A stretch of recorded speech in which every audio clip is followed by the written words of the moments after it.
So we continue our conversations here on the Social Impact Show with me, Samm Marshall. You're listening to Gauteng's official feel-good radio station. Every day, 9 to 12, we have conversations with inspiring South Africans, people thinking about the challenges that you and I glance on now and then, but these guys are fanatical about it. So, I don't know if you know this, but despite ECD being a national priority, over 1.1 million children still lack access to early learning opportunities.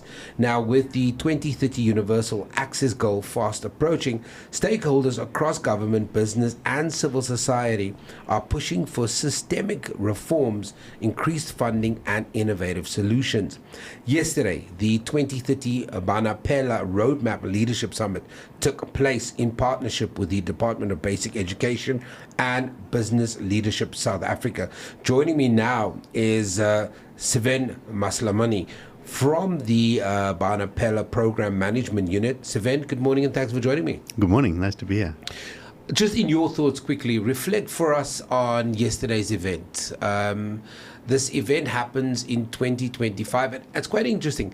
It happens a couple of days after the budget speech, right? So I'm sure that bled into the programming a lot, because as you know, initially the budget speech was meant to happen in February, then got pushed to March the 12th, and it's quite interesting. The budget speech just happened. We're still digesting a lot of it. We're still dealing with it. It hasn't actually been voted in. That's still coming up. And your event happened yesterday. What was the energy like? Oh, it was the most energetic convening of the early childhood development sector we've ever had in our history, I think. As everyone in the room said that.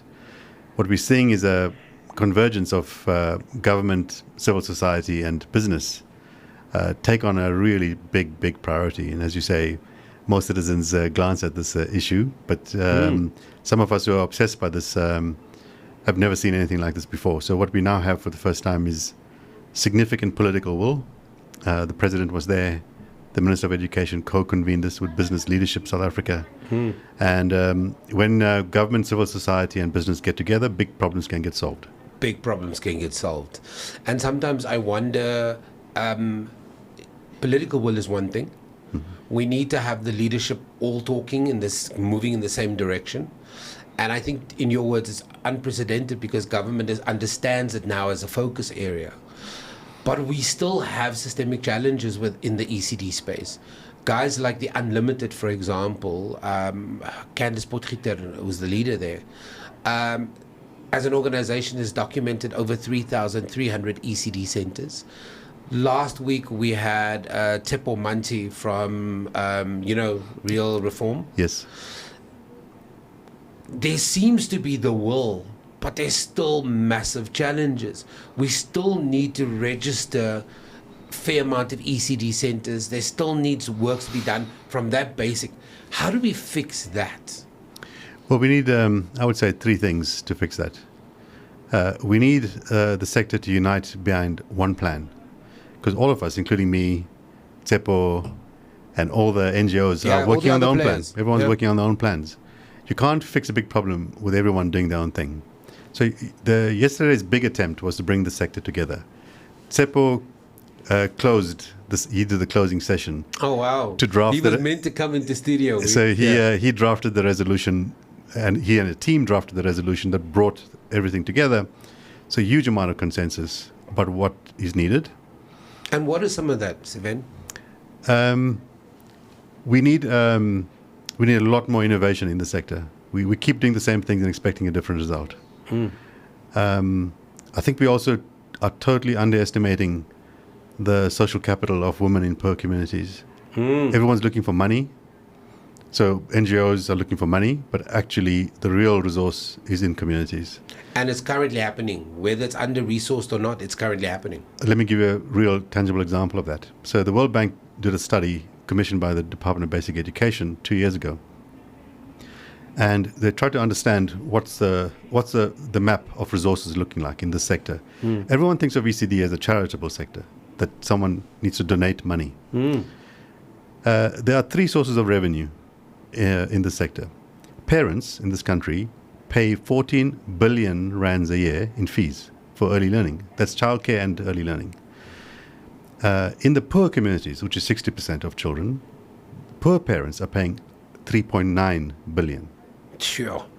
That's not small change. No, it's not. But what it shows is the commitment of poor parents to their children. And you cannot ever discount the power and value of that. Because childcare is for parents. Parents are willing not just to parent, but to Pay for it. pay for it. And they're engaged as well, by the way. Absolutely. They're not just paying for it. They're there at the teachers' parents' events. They're there at the community Absolutely. fundraising events. Absolutely. Yeah. And you cannot buy the love of connection between a practitioner, the parent, and the child. That triangle is the magic triangle that grows a child. The second biggest investor. I love that, by the way. Yeah. I love that. The next biggest investor, and the investor that's most important for a sustainable system, and we need a systemic approach. We can't just be doing little things everywhere. Is government, and government has a subsidy, a per child subsidy. Which has been increased now. It's been increased in two directions. Okay. So it used to be 17 rand per child per day. The proposal, not yet voted on. Not yet voted Not on. yet voted but on, I but- think it'll get passed. It'll get passed. The president and the minister was there. Yeah, I think you would have to. You would have to be a hard ass not to pass that. We had the ANC president and the DA minister Yeah, on the same page yesterday about children. I think it'll get passed. So we have the ECD subsidy, or the conditional grant as they call it, that pays, and that increases from 17 rand to 24 rand per child per day. But it also increases by adding more children into the net.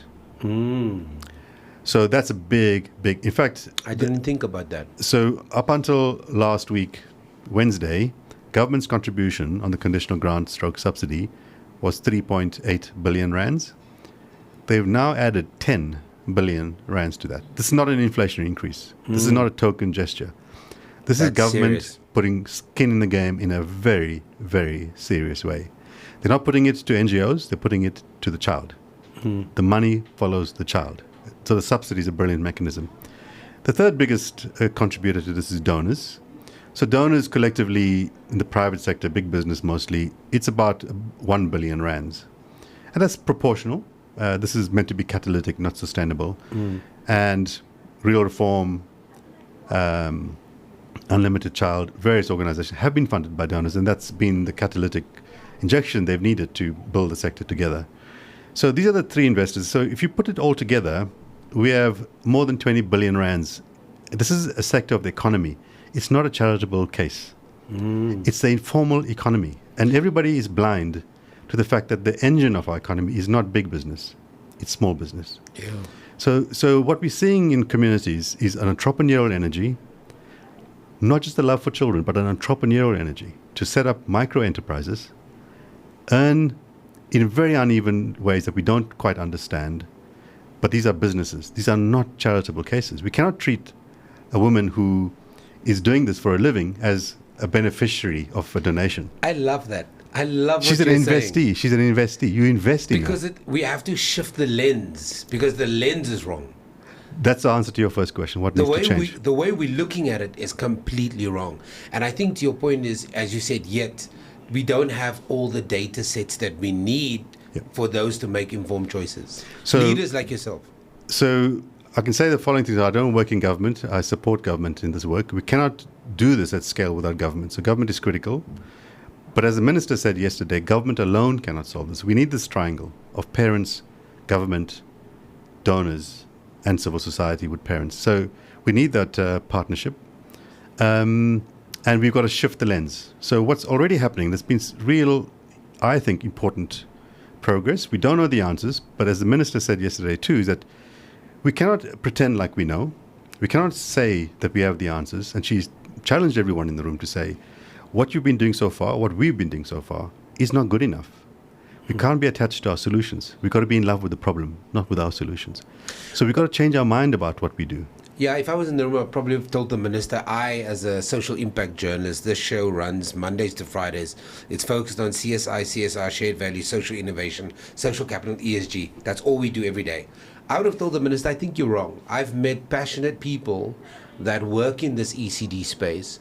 I've met institutions, organizations that have solutions. And one of their biggest frustrations is government. is that if, for example, I spent 4 days with the Unlimited in Durban, and they've got an actual solution to document. Not only them, there are many organizations that have an actual solution to have these ECD centers registered. They for example, Candace, they work with 3,300 ECD centers. I mean, that's not a small drop in the ocean. I just think sometimes what government does, and this is not to discount the work that we're doing, but we're all fairly minded. We all think about these things in one way or another. I think all government has always needed to do was to go to the players in the space. Be willing to listen to the players that do this every day, to the point that you're saying these are not charitable organizations, these are businesses. And what we need to do, we need to think of this as an entrepreneurial mindset. They employ people, they change economies. And if government did this, had this conversation 5 years ago, we could have been further along. I'm not slapping government for coming to the table now or wanting to have these conversations. But I just think there are people like yourself, organizations, the work that you do, the work that Real Reform does. It's not one organization, it's made up of many organizations. They actually know. I'll say two things to that.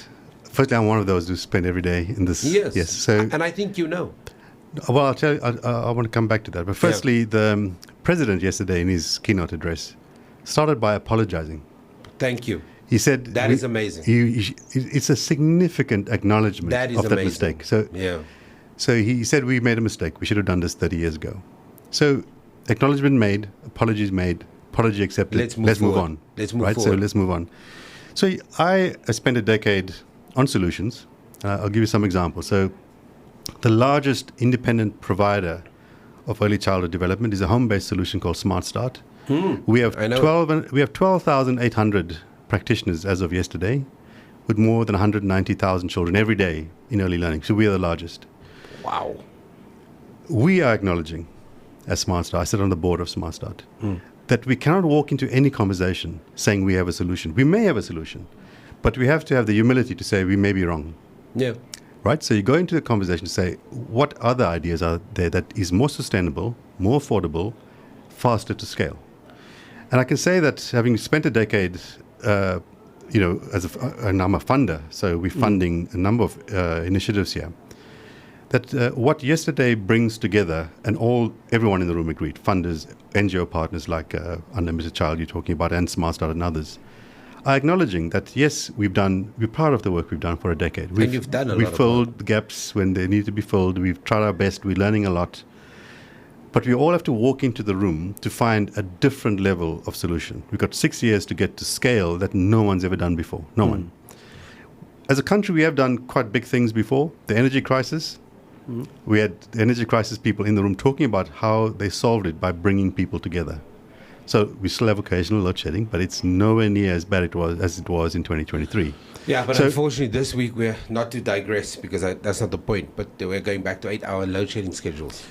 But if you look at the data, it's not solved, but the trajectory is in the right direction, and that's because... Well, the people around the table are having the right conversation. Absolutely right. So this is what we need for ECD. Yeah. So ECD up until now was treated firstly as an adversarial space, a space of scarcity, so we're all fighting with each other for the limited pot of money, and we're all blaming government, whereas actually we had a lot of things to look at ourselves and learn too. So just to be practical about it, so yesterday we committed to one roadmap, donors, NGOs in the room. As a sector.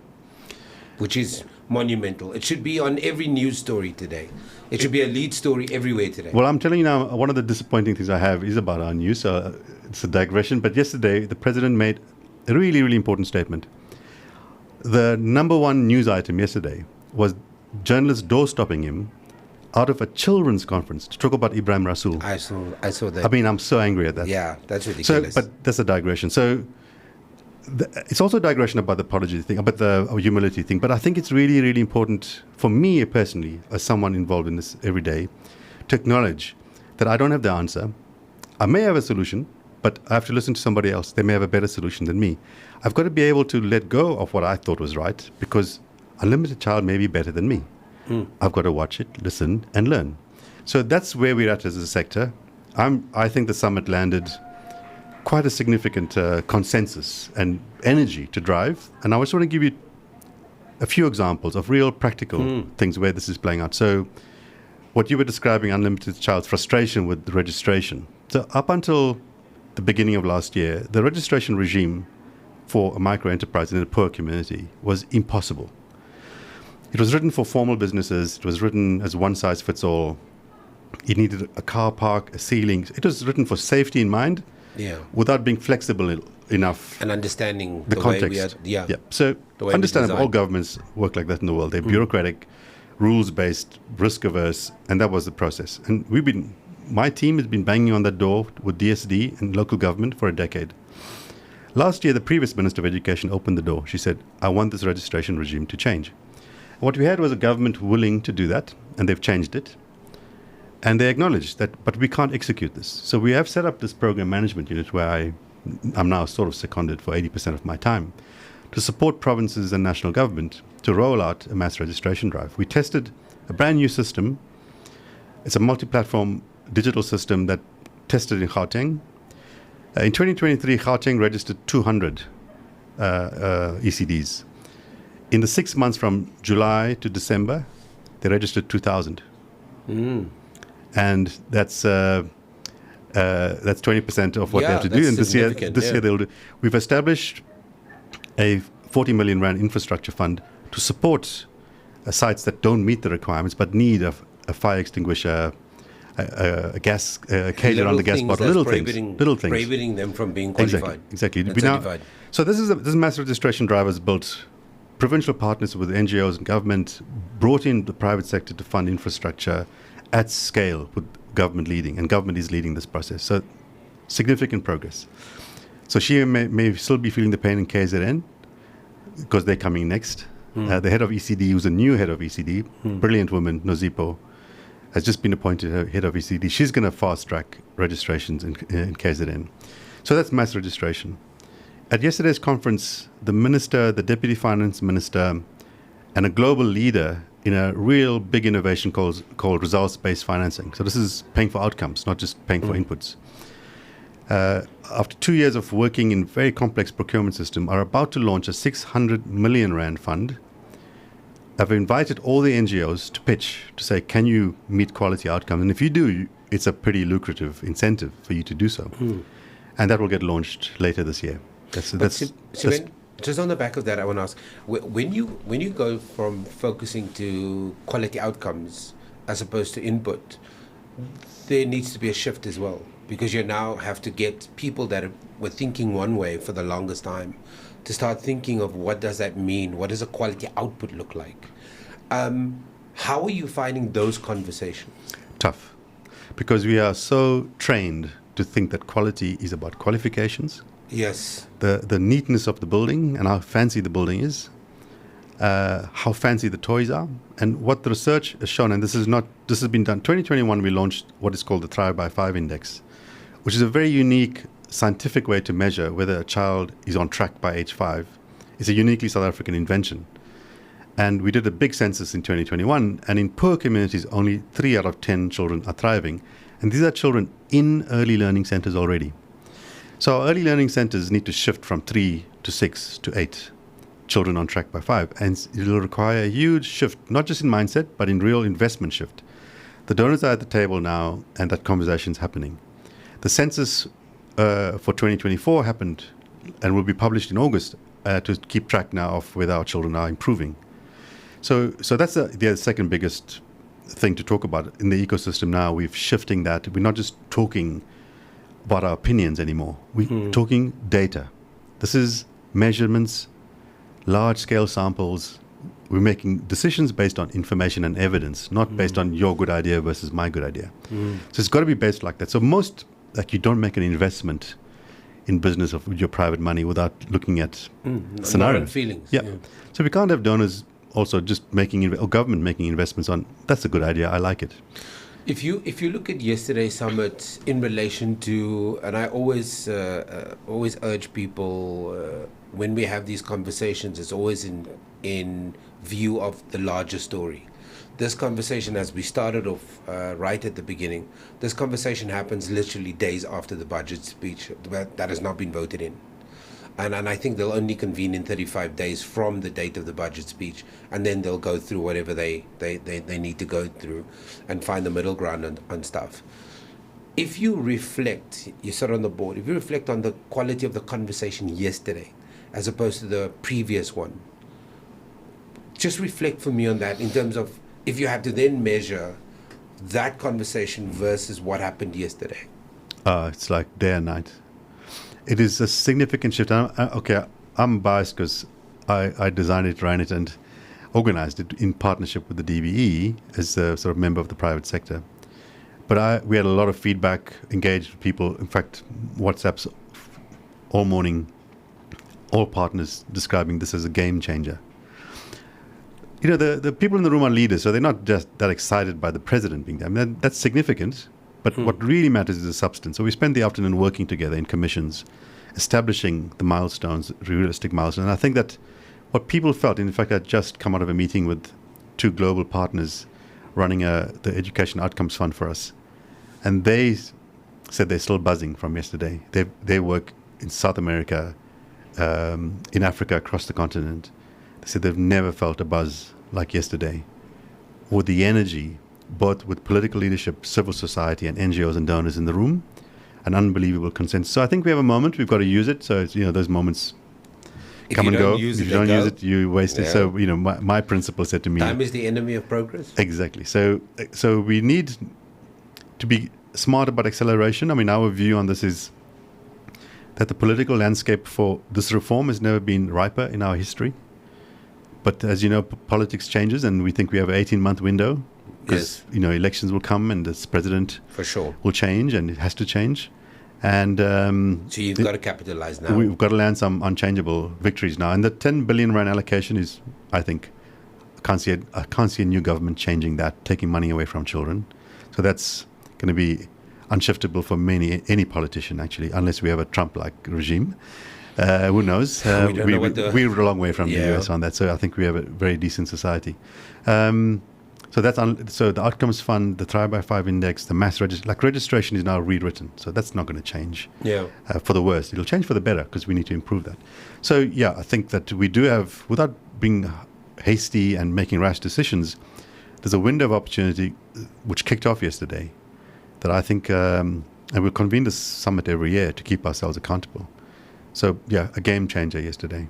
For our audience who wants to find out more about that summit that happened yesterday, any of the outcomes, as you said, Tepo and them put the resolution together towards the end of that summit, where can people read up on it, find out more information? So it'll be on the DPSA website shortly. We're pulling together in the next couple of days. The next couple of days, yeah. So we had a resolution, as like grown-ups in the room. We had a resolution, but we also had an illustrator, like capturing the minutes with drawings. So it's like that must be lovely. We're going to send that out, and you can color it in. Yeah, that's lovely. Let's see. Yeah, we try to capture the spirit of playfulness and creativity because as grown-ups we get stuck with our own ideas, and when you're a child, you're creative, and what the sector needs is creativity. We've got to think differently about impact. Yeah. And I tell you now that I'm in a process with global partners on scale, and it's mind-bending for me. I thought I knew scale until you meet someone who's done it at 10 that times. scale. It's that scale you think. That's incredible. Great. Yeah. I would love to at some. We must follow this journey closely because I think this is very, very important, and people don't. And I think some people do. A fair amount of people don't get that. If we get the foundational stuff right, it means we have a thriving economy, we have thriving individuals who understand the role they need to play, and we can deal with a lot of issues. A lot of the social stuff we see, homelessness, crime, all of that, if we can get the foundational stuff right, we'll be able to deal with that. And that means that's the difference between your child having access to opportunities and not having access to opportunities. That's the difference. Spot on. I mean, Ms. Nyembezi, who's the chair of PLSA and the chair of Standard Bank, she did the closing address, and she said that as a country, we all think, the economists say that we built our economy on gold, which is true financially. She said that the future wealth of this country is in the under fives today. That's where our gold is. I agree with you. Siven Maslamoney, who's the Bana Pele Program Management Unit head. And they had their 2030 Bana Pele Roadmap Leadership Summit yesterday. And yeah, it's just mind-blowing stuff. Go to their platform if you want to find out more about that summit and the details. And Bana is spelled very simple, Bana. Pele is spelled Pele, Roadmap Leadership Summit. Okay. We've got about 22 minutes left of our social impact show. We'll go for a bit of a song and then we'll come up with more discussions.